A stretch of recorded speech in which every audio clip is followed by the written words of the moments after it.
All right, perfect. Very glad to have you here. Welcome to the Dodd Center for Human Rights. It's wonderful to have you join us.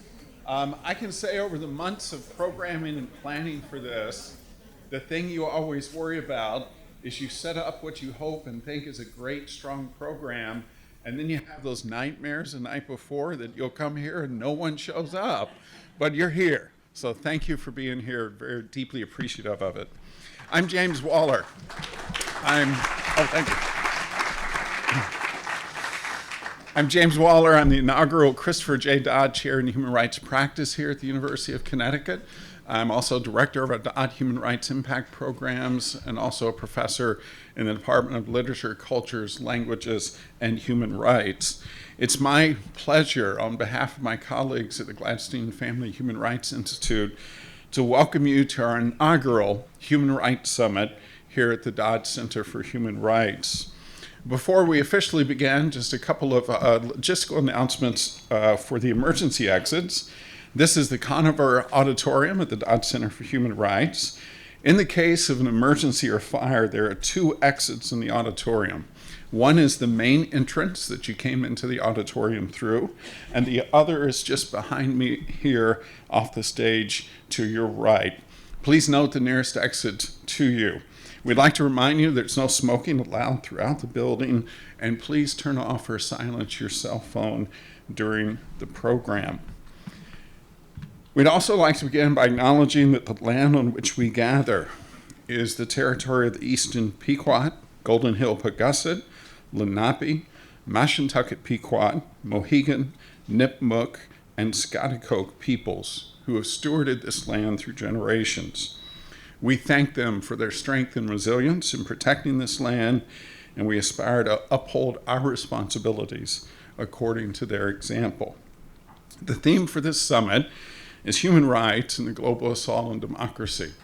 That theme was planned long ago, but I think we could all agree that it could not be more timelier for the world in which we live today. When the Berlin Wall fell in 1989, I happened to be teaching in Berlin at the time. Those two things aren't necessarily related. I was there, the wall came down. You can draw your own conclusions. But when the wall came down, I remember in the fields of political science and political psychology and international relations, we were thrilled because the assumption was there was going to be an unfettered increase in democracy and democratic institutions around the world, that this would be a flourishing period for democracy unlike anything we'd ever seen before. And for a decade or so, that seemed to be correct. For a decade or so, we saw more and more authoritarian regimes falling apart and eroding. We saw democracies and democratic institutions starting to step into their place. And it really did look like, with the fall of the wall and the fall of communism, that the world had turned a corner, that we were looking now at more democracies who were more willing to protect minority populations and vulnerable populations than many authoritarian regimes had been. Unfortunately, by the early 2000s, that trend toward democracy began to reverse itself. Sometimes it reversed itself violently. We had violent overthrows of democratic regimes where authoritarian regimes stepped in. But most often, it reversed itself gradually and slowly, almost like the sunset when it fades at night and the sun starts to fade away. We don't notice for a long period of time that it's getting darker and darker and darker until the sun is gone. And a lot of the democracies that we see began to fall in the early 2000s fell in those nonviolent, erosive ways. Often, it was people achieving power through democratic means, and once they were in power through democratic means, starting to eat away at democracy from inside, starting to restrict voting rights, starting to restrict free and fair elections, starting to restrict freedom of expression, and the promise of 1989 began to erode under those type of pressures. Today, less than half of the world's population lives under democracy. The majority of the world's population, about 52%, live under some form of anacratic or authoritarian regimes. Again, in those regimes, We recognize that of their many limitations, that human rights are not extended to all, that minority and vulnerable populations often are left out of the protection of human rights. Even the minority of the world, about 48%, who do live under a democracy, often find that democracy under erosion.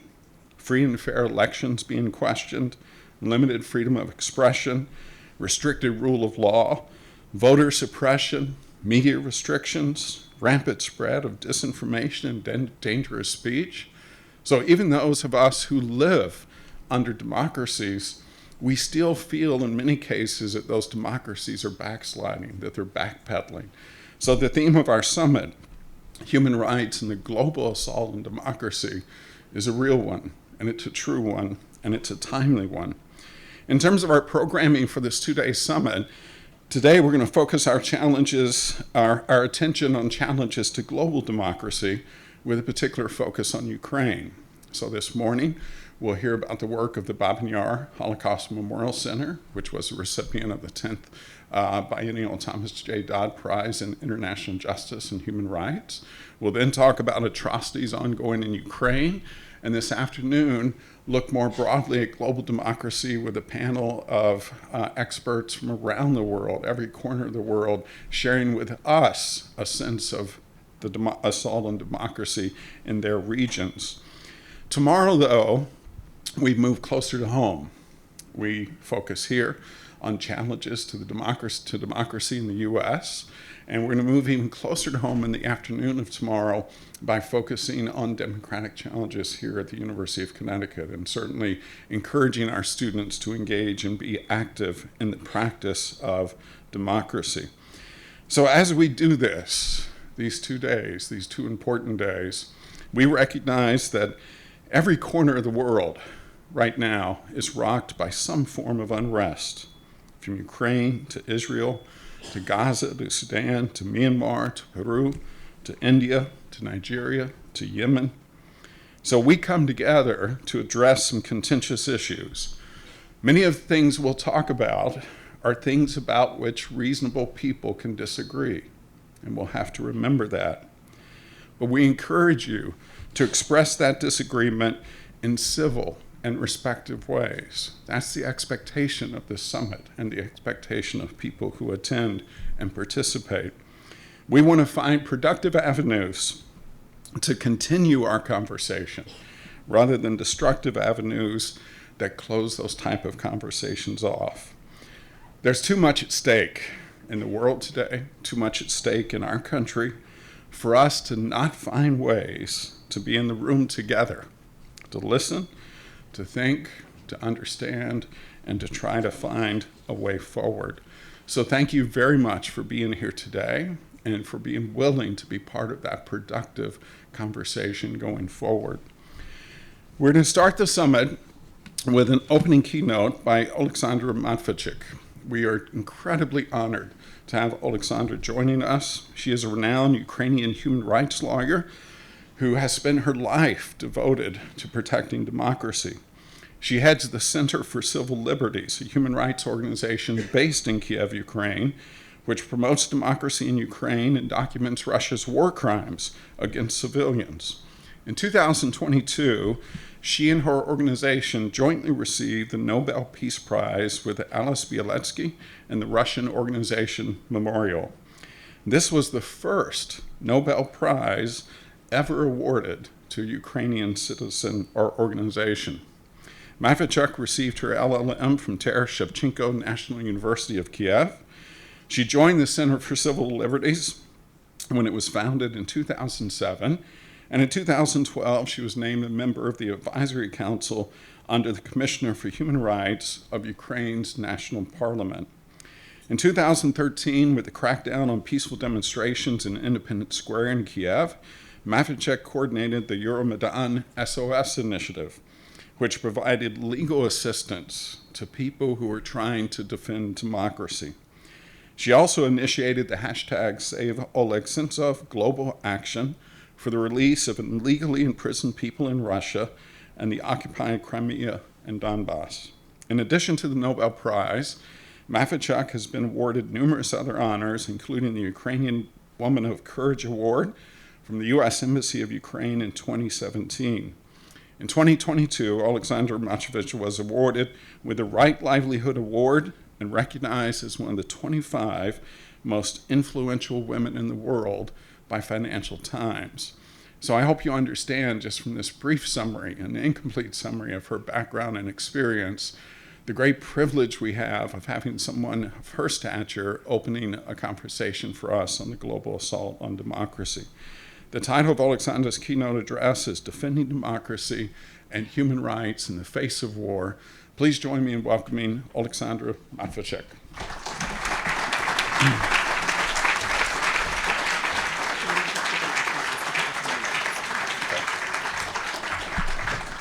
And if you have an open seat by you in the center, if you could just please scooch in a little bit more so we can have room for other people, that would be appreciated. Thank you. Oleksandra.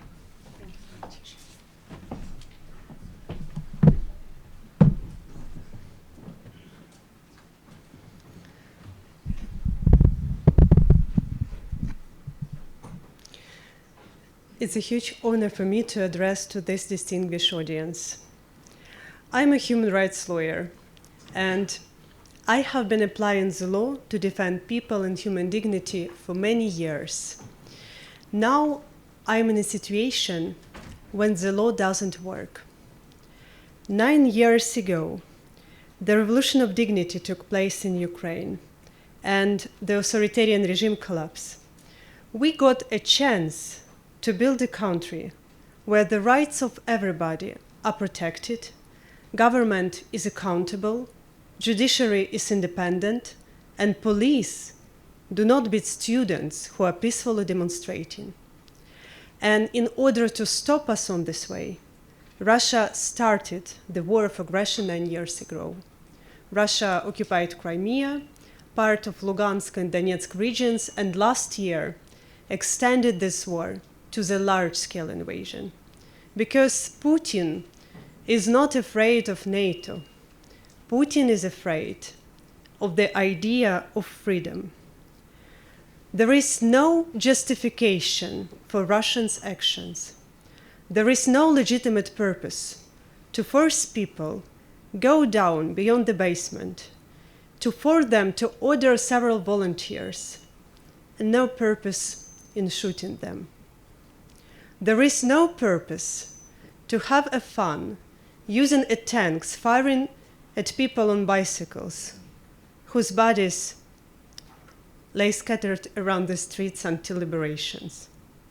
There is no purpose in breaking someone's house, killing the owner, and raping the wife next to her 9-year-old child. And there is no military necessity for doing such a thing. Russians have done these horrible things only because they could. And I have a question. How we people who live in 21st century will defend a human being, their life, their freedom, and their human dignity? Can we rely on the law, or does just brutal force matter? The answer of this question will define not just future of people in Ukraine, Iran, Sudan, or Myanmar. The answer to this question will define our common future, because world should respond to the challenges of present. It's the determination to act that defines a civilization that has a future. First, freedom and democracy must be protected. When you know history, it's impossible to idealize. The 20th century brought 2 devastating world wars, terrible colonial wars, millions of deaths, and the complete dehumanization of humankind, which reached its most concrete form in the Holocaust and Nazi concentration camps. The horrific lessons of the past demanded decisive action. Responsibility for what had been perpetrators was codified in the slogan, "Never Again." Governments created the United Nations systems and signed international agreements. The Schuman Declaration inaugurated an unified European project, and the idea that every person is free and equal in dignity and rights came to characterize the new post-war humanism. But evil cannot be vanquished once and for all. Each day we make a choice. And democracy, the rule of law, and human rights were realized in practice in only part of the world. Meanwhile, the totalitarian Soviet Gulag was never condemned or punished. There has been no accountability, and thus evil keeps coming back. The Srebrenica massacre, the destruction of Grozny, a city of 500,000 people, the Russian bombardment of Aleppo, the firebombing of Mariupol, and the bodies of people killed on the streets of Bucha. The problem is not only in that fact that in authoritarian regimes, the space of freedom is shrinking to the size of the prison cell. The problem is that even in well-developed democracies, the populist forces gain weight who become openly questioned the principle of Universal Declaration of Human Rights. And there are reasons for this. The generations that lived through the Second World War are almost gone. The generations that come after have not been forced to shed their own blood. They inherited the values of democracy, rule of law, and freedom from their parents. And they began to take rights and freedom as given. People behave increasingly not as the barriers of these values, but as their consumers. They have begun to understand freedom as the choice between types of cheese at supermarket. And so they are ready to trade freedom for economic gain, for promises of security, and for personal comfort. I know that in Ukraine and in many other parts of the world, like Iran or other countries, in this second, people are fighting for their democracy and their human dignity. And our future depends on their success, because we live in a very interconnected world. But developed democracies are accustomed to concessions to dictatorship. They forgot that states that kill journalists, imprison activists, or disperse peaceful demonstrations pose a threat not only to their own citizens. Such a state poses a threat to the entire region and to peace in the world as a whole. But human rights, progress, and peace are inextricably linked. Freedom and human rights can't be achieved once and for all. Freedom is very fragile. We make our own choice every day. Human rights should be no less important factor in political decision-making than economical benefits or security. The values of modern civilization must be protected. Second, unpunished evil grows. The obvious example is Russia, which has consistently destroyed its own Russian civil society. However, developed democracies have turned a blind eye for it for a long time. They continue to shake hands with Russian leadership, build gas pipeline, and conduct business as usual. For decades, Russian troops have committed crimes in various countries. They have always enjoyed impunity. The world didn't react properly even to the annexation of Crimea, which became the first precedent in post-war Europe. This led to a situation that Russia believed that it could do whatever it wanted. Today, Russia is trying to convince the whole world that democracy, rule of law, and human rights are fake values because they do not protect anyone during the war. Russia normalized evil and makes a common practice of deliberate destructions of residential buildings, schools, churches, museums, and hospitals, shooting of evacuation corridors, imprisonment of people in filtration camps, forced deportations of the population, abduction, torture, sexual violence, and murder in the occupied territories. And this impunity, once again, has a very long tradition. Russian military commit terrible crimes in Chechnya, in Georgia, in Moldova, in Mali, in Syria, in Libya, in other countries of the world. They have never been punished. I talked to hundreds of people who survived Russian captivity. They told me horrible stories, how they were beaten, raped, packed into the wooden boxes, electrically shocked through their genitalia, and their nails were torn away, their nails were drilled, their fingers were cut, they were compelled to write something with their own blood.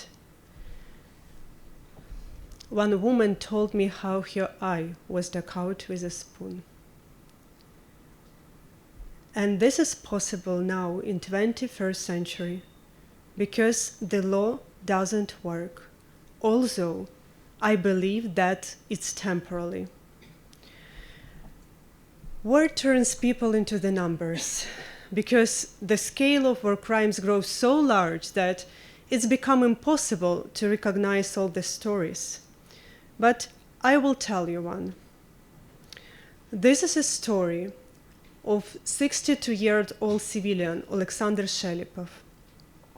He was killed by Russian soldiers near his own house. This tragedy received a huge media attention only because it was a first court trial after the 24th of February, when the invasion started. In the court, his wife, Katerina, shared that her husband was an ordinary farmer, but he was her whole universe. And she told to the judge that she lost everything. People are not numbers. We must ensure justice for all victims of this war, regardless who they are, their social position, the types and level of cruelty they endured, and whether or not media or international organizations interested in their case. We must return people their names, because the life of each person matters. But when I speak about this with different governments in the world, I still understand that they look to the world through the lens of the Nuremberg trials, where Nazi war criminals were tried, but only after Nazi regime had collapsed. But we live in a new century. Justice shouldn't be dependent on how and when the war ends. We cannot wait. We must establish a special tribunal now and hold Putin, Lukashenko, and other war criminals accountable. And this is a courageous step. But we must do it because this is the right thing to do. Because this is not just a war between two states. This is a war between two systems, authoritarianism and democracy. Whether we have the courage to admit it or not, this war has no borders. Russia is fighting against the values that define modern civilization. Third, democracies have to win wars. People in Ukraine want peace much more than anyone else. But peace doesn't come when country which was invaded stop fighting. That's not peace. That's occupation. And occupation is horrible. It's just another form of the war. Russia unleashed terror in the occupied territories to keep them under control. The Russian military exterminates local activists, mayors, public figures, journalists, volunteers, priests, artists.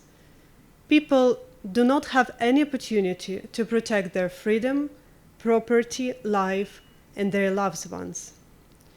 When Ukrainian army liberated Kharkiv region, we find unmarked graves in the forest near Izum. The dead bodies of civilians, men, women, children, were there. The murdered children writer Volodymyr Vakulenko was found in the grave under number 319. Volodymyr Vakulenko wrote stories for children, and the entire generation of Ukrainian children grew up with his daddy's book. During the Russian occupation, Volodymyr disappeared.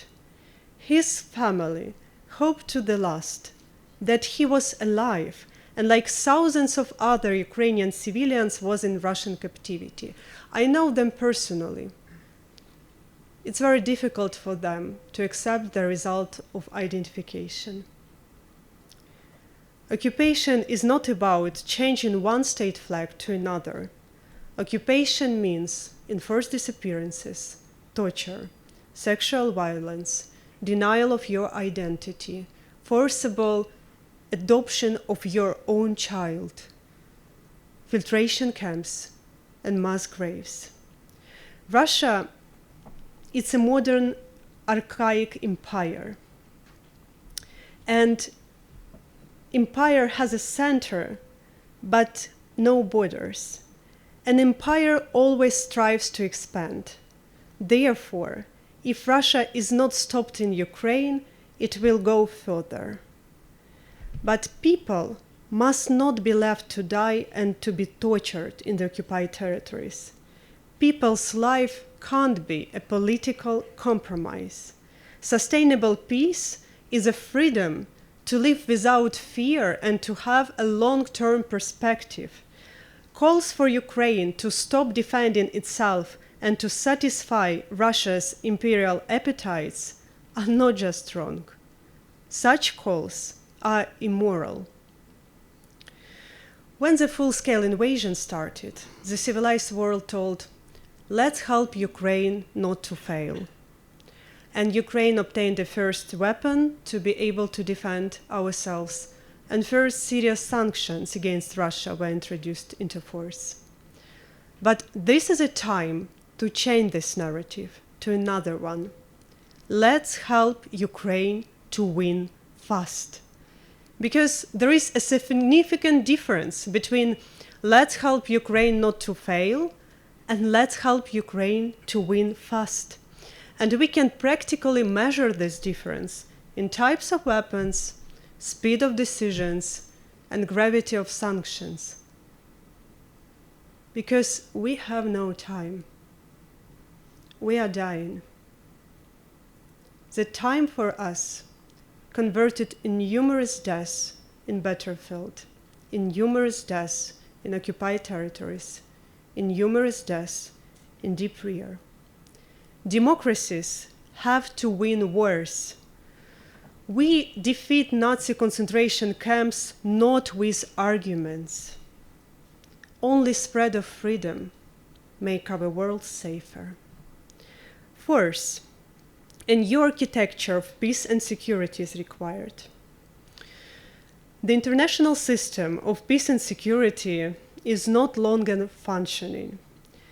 This system was created after World War II by its victors and established unjustified indulgence for individual countries. And now we have a situation where a permanent member of the Security Council can launch a full-scale act of aggression, and systematically commit war crimes against civilian population in order to break their resistance and occupy the country, and the entire architecture of international organizations and treaties cannot stop it. If the international law and order are not restored in the nearest future, it will have a negative consequences for the world development. Because Russia wants to convince the entire world that countries with a strong military potential and nuclear weapons can break international order, can dictate their rules to entire international community, and even forcibly changed internationally recognized borders. And if Russia succeeds, it will encourage other authoritarian leaders in the world to do the same. UN system is not working, so it means that democratic governments will be forced to invest their money not in education, healthcare, culture, or business development, not in solving global problems like climate changes or social inequality, but in weapons. We will witness an increase of a number of nuclear states, the emergence of the new weapons of mass destructions and robotic armies. If Russia succeeds and this scenario comes true, we'll find ourselves in a world which will be dangerous for everyone, without any exception. So we must demand to start a cardinal reform of international system of peace and security. Because the UN is enabled to protect people from authoritarian regimes and aggressive wars. And it's necessary to take responsibility and to launch the UN system reform. Increasing the number of privileged members in the Security Council will not solve this problem. This was one of the last proposals how to reform UN. But the cardinal reform has not been based on the size of country or the level of GDP, but on human rights and freedom. We need a fundamental transformation of the world order, which should be based on respect of human rights. We have to start reforms to make the system able to protect people against authoritarianism and the aggressive wars, regardless where these people are. Fifth, people matter. I have been working with the law for many years, and I know when you can't rely on legal mechanisms, on international system of peace and security, you can still always rely on people. We are used to thinking in the categories of states and interstate organizations, but ordinary people have much more impact than they can even imagine. Immediately after the invasion, the international organizations evacuated their personnel, but ordinary people remained. And ordinary people started to do extraordinary things. It were ordinary people who helped to survive under artillery's fire. It were ordinary people who took people out from the ruined cities. It were ordinary people who broke through the encirclement to provide humanitarian aid. It were ordinary people who rescued people trapped under the rubble of residential buildings. And then it's become obvious that ordinary people fighting for their freedom and democratic choice is much more stronger than even the second army in the world. And I believe this is the main lesson learned which Ukraine can provide to the whole world. Because the engagement of millions of people and mass mobilizations of millions of people in different countries can change the world history quicker than the UN intervention. I would never wish any nation to go through our experience. The war is horrible. War probably is the worst thing which can happen in human life. But these dramatic times provide us an opportunity to reveal the best in us, to be courageous, to fight for freedom, to take burden of responsibility, to make a difficult but right choice, and to help each other. Now we have a huge wave of solidarity across the country, and people literally risked their lives to save others whom they never met before. My friend lost her husband. Her husband was civilian. He tried to evacuate people from one city which was seized by Russians. She was hit with some heavy weapon that my friend told me that they have to put remainings of his body in one bag because there is no single body. He sacrificed his life for people whom he never met before. And this is something which make all of us acutely aware what does it mean to be human. In this war, we are fighting for a freedom in all senses, for a freedom to be independent country, not Russian colony, for a freedom to preserve our identity and not to be forced to re-educate Ukrainian children as Russians, and for a freedom to have independent democratic choice, like a chance to build the country where the rights of everybody are protected. And we are paying the highest price for this. And we are fighting for something which have no limitation in national borders. Freedom is one of such things, as well as human solidarity.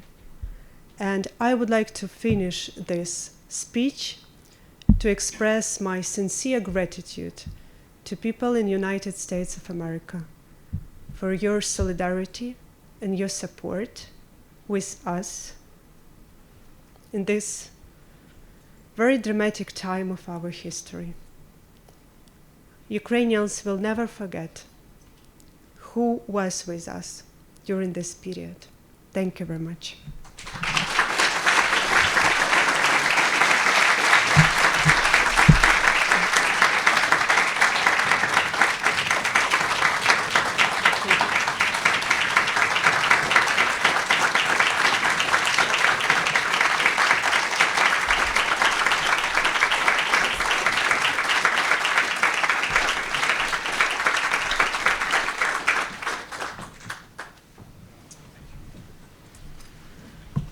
Thank you, Oleksandra, for your voice and your testimony and your work. We do have time for some questions and answers. So if you have a question, if you could please raise your hand. We have microphones on both sides of the aisle, and we will take your question, and Oleksandra will respond. This is a question here in front.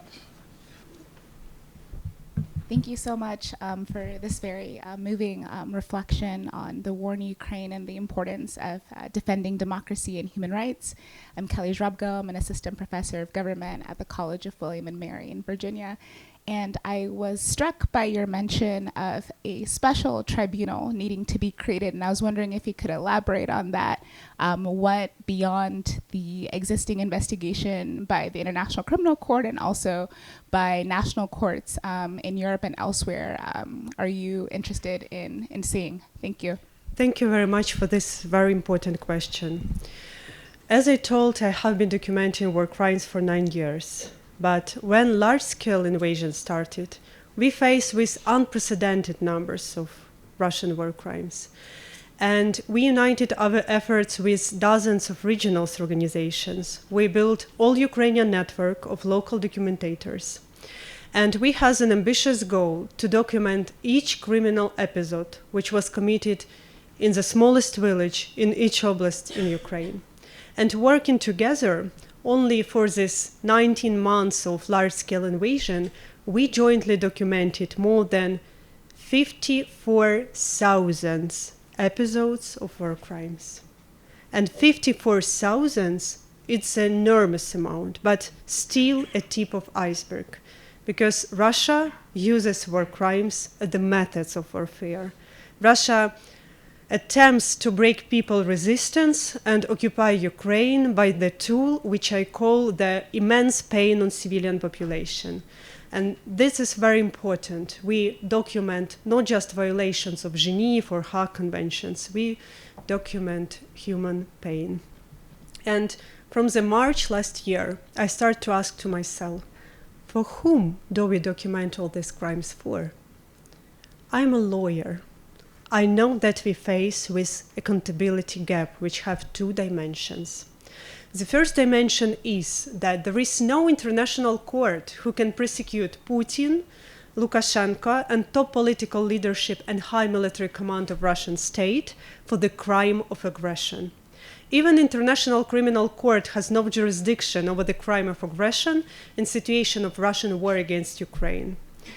This means that we have a gap to fill. And that is why we urge to create a special tribunal on aggression and hold all these people accountable. Because all these atrocities which we document, it's result of their leadership decision to start, to plan, and to initiate this aggressive war. But there are also a second dimension of accountability gap. I mentioned several times that we face with unprecedented amount of war crimes. Only officially, the Office of General Prosecutor opened more than 100,000 criminal proceedings.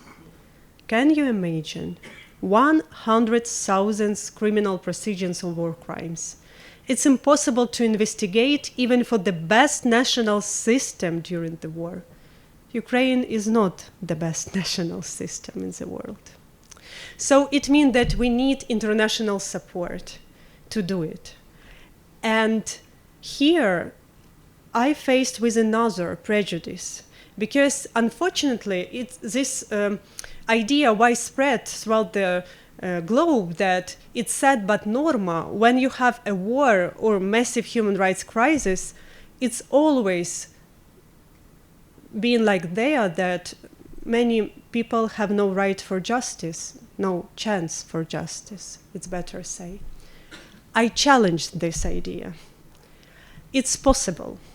We live in 21st century, and now we have a digital instruments which provide us opportunity to document, to restore what happened, to collect evidence, and to identify perpetrators, like tools which we can't even dream 15 years ago. I will tell you one story, not from Ukraine, but from Balkans War, which was happened 30 years ago. There is a very famous photo from this time. You can Google it very easy. On the photo, there is a Serbian military from his back, and he kicked the elder woman who lay on the ground. Near this woman, there are two other men in civilians, and there is a pool of blood near them. And when you look to this photo, you have an impression that probably all these people are dead, and this Serbian military kicked the dead bodies. 30 years passed, and last year a group of international journalists decided to investigate this case. They use only open data, and they identify the Serbian military. They reveal that he has never been punished, he made a successful career as DJ, and still perform in concerts and festivals. What I want to say with this example, we equipped as a humankind with the digital tools to make this happen, to provide justice for each person affected by wars. People with ordinary smartphones can make essential photos and videos, and sooner or later will get access at least to some part of this information. The work of Bellingcat and other investigators convincingly proved that in order to investigate what happens, sometimes there is no even necessity to be on a spot. So it's possible. What is not so developed as digital technologies, it's our justice architecture.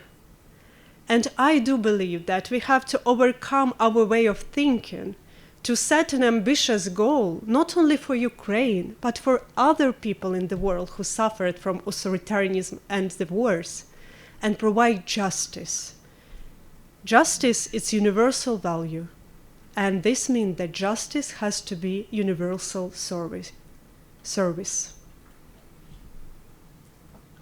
Thank you so much for your comment on ordinary people as the first habilitated to protect human rights in crisis situation.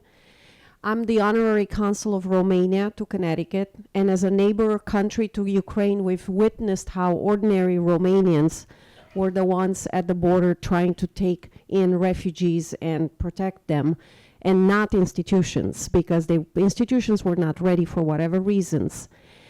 We've seen that even at the border with Mexico, when the Ukrainian refugees came to the border with Mexico, and when I went there in April of 2022, it was ordinary Americans who were at the border, not institutions, not too many nonprofits. And so I am fascinated with, now that we know that it's ordinary people who are intervening at first in protecting human rights, what can we do to mobilize, train, engage ordinary people in the protection of human rights? Thank you. Thank you very much. I will start answering to this question with one important thing which I want to share. When large-scale invasion started, not just Putin, but also democratic governments were confident that Ukraine will collapse very soon, and Kyiv will be occupied in 3 or 4 days. Because Russia is so enormous opposing power. Russia was an 11th economy in the world. Russia has much more great military potential and much more larger population. So you can't even compare the potential of Ukraine to resist and Russia to attack, which means that if you not help Ukraine to resist, it means that you help Russia to occupy Ukraine. But the huge surprise was for all, not just for Putin, but for democratic governments, when we stand. I remember this time because I also was in Kyiv. I refused to evacuate. We celebrated each morning in first 2 weeks like a victory. We stand one more night. It's so important. We don't know what will be tomorrow, but now this is a morning and we win this night. So it was a very dramatic and uncertain time. And for sure, Ukrainian people express the unbelievable courage, but it's true to say that we save because of you, because ordinary people in different countries supported us. Someone's collect donations, someone's is writing about what is happening, someone organized rallies to urge their governments to provide Ukraine with weapons, someone close its own business in Russia because freedom is worth it. So ordinary people in different countries help us to resist to Russian occupation. And this is very important lessons learned, how ordinary people can change the world history. But we have no luxury to stop. The short-term strategy has to be help Ukraine to win this war. As I mentioned in my speech, democracies have proved that they can defend themselves from the authoritarianism. But we have to have a long-term strategy. And we have to find a way how to involve ordinary people in human rights work on constant basis. This is our task, to create such a simple mechanism, a simple entry point, when people who don't want to be professional member of civil organizations can do something for society. Because human rights will vanish if we leave their protection only for human rights lawyers, experts, or diplomats. This is a task for entire society.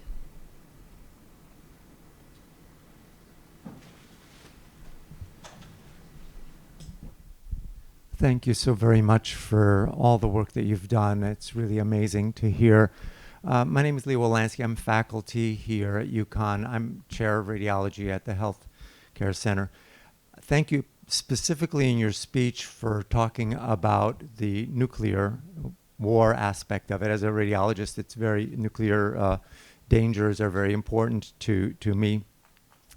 But when Ukraine became independent in 1991, it had the third largest nuclear arsenal in the world. And at that time, there actually was a tremendous balance of power between Russia and Ukraine, because they both had the possibility of mutual annihilation and so forth. The world, the West, including the United States, put tremendous pressure on Ukraine to give up its nuclear arsenal. President Clinton was recently interviewed, and he said that this was the biggest regret of his career, was that he convinced Ukraine to give up its nuclear arsenal. And being impeached? Nope. Having all sorts of other problems and whatever in his career? No, it was that he convinced Ukraine to give up its nuclear arsenal. And what this has done is it has allowed Russia to nuclear saber rattle, to paralyze the West. And if Russia walks away from this with a small village of Ukrainian property, it will have succeeded. And the message that will be sent to the world is that no country is safe without nuclear bombs, which is a world that, as you pointed out, is a world that will be incredibly unsafe for everyone. So your point is very, very well taken. The idea of sending enough military aid to Ukraine so that Ukraine can defend itself and spill its own blood treasure, while the rest of the West just has to help them take on Russia and defeat Russia in this war. It's such an important point that everyone in the United States, everyone in the West, everyone in the world really needs to embrace. So I really thank you for bringing that up. Thank you. I will comment on this based on what just you said. I totally agree with your main point.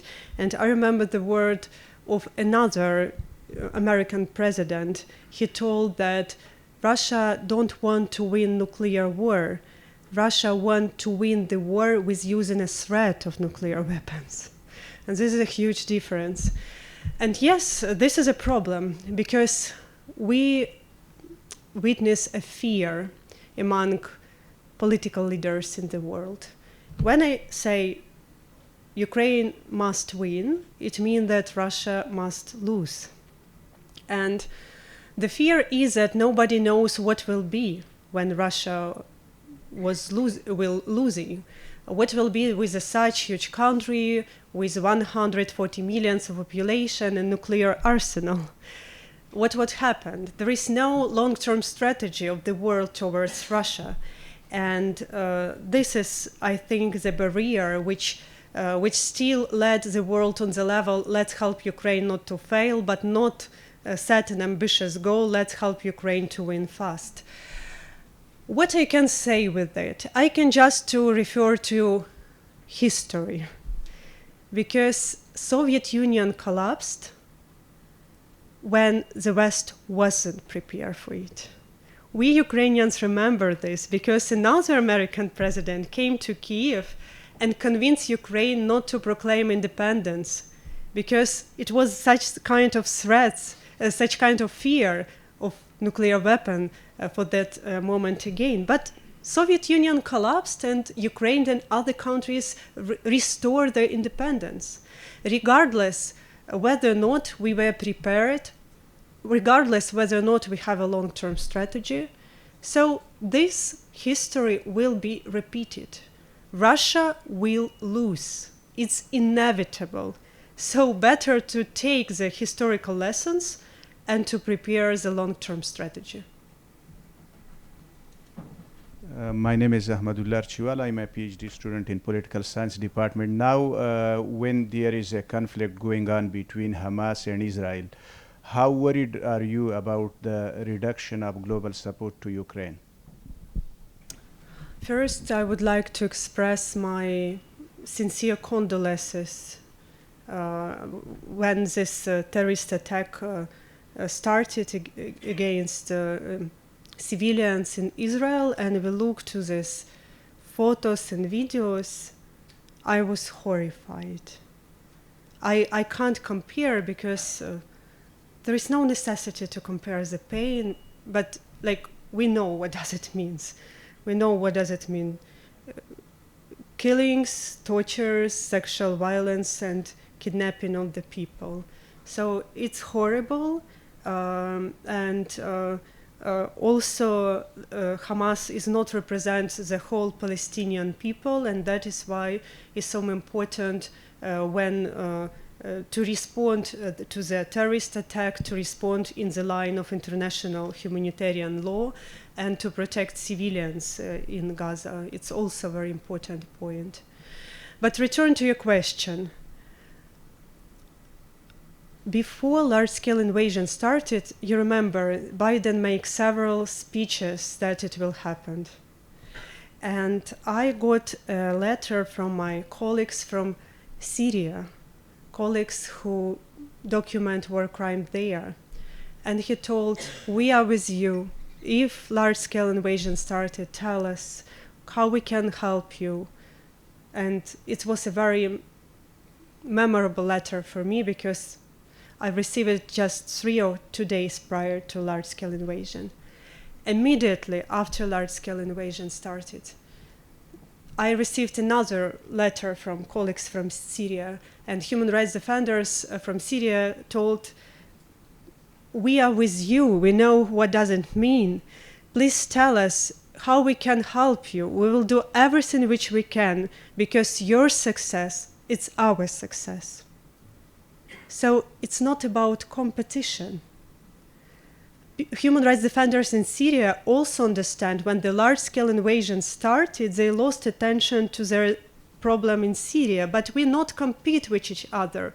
We have to unite our efforts to defeat the common evil, because it's just the different implications of this common evil in different parts of the globe. We are in an era of turbulence. When international system is not working, we'll have fires.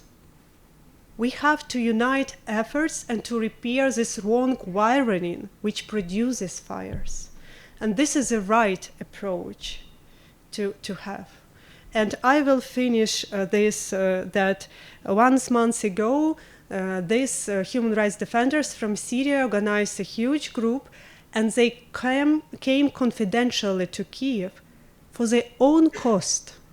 It was not sponsored visit. It was their will to meet with people on the ground and to express their solidarity. I think that we have to use this as a good approach, because all battles for freedom and for democracy is interconnected, and our futures depend on the result of these battles.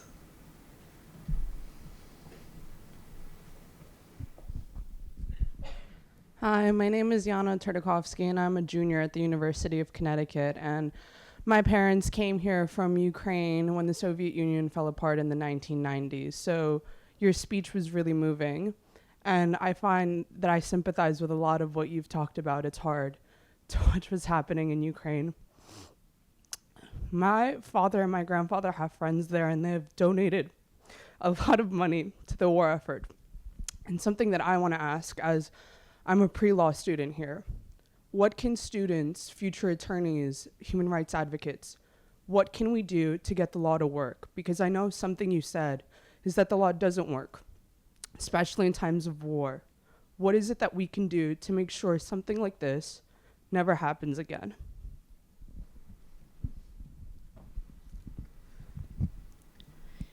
Be our voice here. In March this year, the State Department made a statement. They told, in the statement, they've written that it's good to create a tribunal on aggression, but in a form of hybrid trial, which means that such a tribunal will be a part of national system. For one side, it's a very significant step, because it's official position of State Department that such tribunal has to be created. But there is a very tiny but important detail. If you create such a tribunal, not like international court, but like a hybrid court, which means that this court will be a part of national system, such a court have no power to overcome immunity which Putin has according to international law. And we still try to convince the United States of America that to create a special tribunal in a form which don't allow this tribunal to prosecute the main responsible person for the crime of aggression, it's a little bit absurd. We need your voice here in United States. It's extremely important. One final question,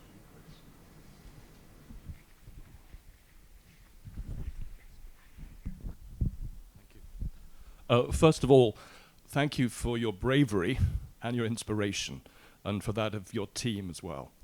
I'm a documentary filmmaker working in the area of human rights, working with the Kyiv Independent, the remarkable women there, who have created a war crimes investigative unit within the paper.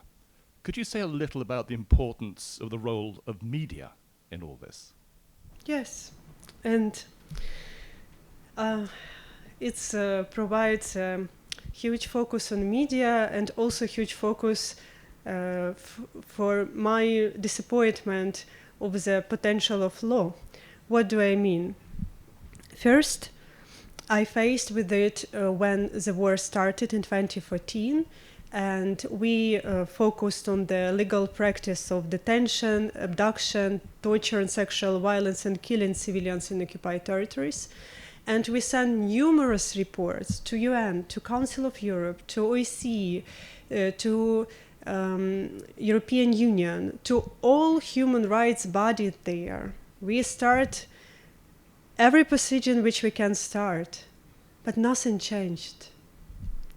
And I became frustrated, because when you interviewed the next survivor, you know that in this concrete second, this horror is going on in 143 places of detention which we identified in occupied territories, and you have no legal tools to stop it. So what I want to say, that be honest. The world took decisive actions not when Russians killed, raped, and murdered people in Bucha, Irpin, Vorzel, Matyzhin, but when photos and videos from liberated areas appeared in the social networks. We know what's going on there. On that moment, we also sent numerous reports. But first weapons, first sanctions was when media reported and ordinary people in different countries demanded from their government to stop it. So it means that information is a huge leverage, and it's also a huge manipulation tools, because this war has not just military but informational dimension. And even here in the United States of America, you have to fight for the truth about what's going on in Ukraine. I will give you last example, and because as I understand we're short in time, I interviewed one woman, young woman from Donetsk. She was illegally arrested because she took part in 2014 in pro-Ukrainian meetings which locals organized in support of Ukrainian sovereignty. And she was kept in inhuman conditions, and she was severely beaten. She was pregnant, and she begged not to beat her because she's waiting for a child, and she got response that because you have pro-Ukrainian sympathy, your child have no right to be born. But later, she was told, okay, we will release you if you will tell Russian journalists that you are a sniper. For sure, she agreed. She can tell that she is a Batman if they want her to tell this. So she told me, it was the first time when I had a shower and got clean clothes. I learned by heart what I have to say to this so-called Russian journalist. And when they arrived, one details which shocked me the most, they asked, when they understood that she is pregnant, they asked her to sit in a pose to hide your pregnancy, because it's ruined the whole news. We have to understand that this war has informational dimension, and so-called Russian journalists is just a part of military machine of Russian Federation and fulfill their own goal. And unfortunately, Russia prepared to this war very well. Russia bribed journalists in different countries. Russia bribed politicians in different countries. Russia tried to use their culture, their religion as a weapons. And this is a war which also a war for hearts and minds of people. Thank you.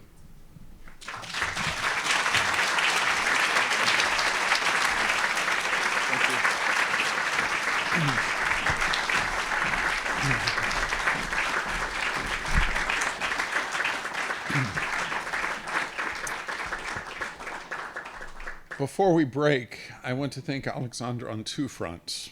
One is, she's one of several guests that we have the privilege to host here for these 2 days who've come to us directly from Ukraine.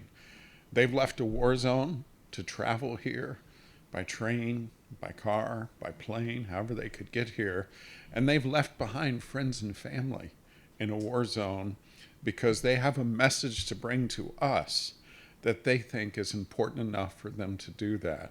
So thank you for your courage, and thank you for your willingness to bring that message to us.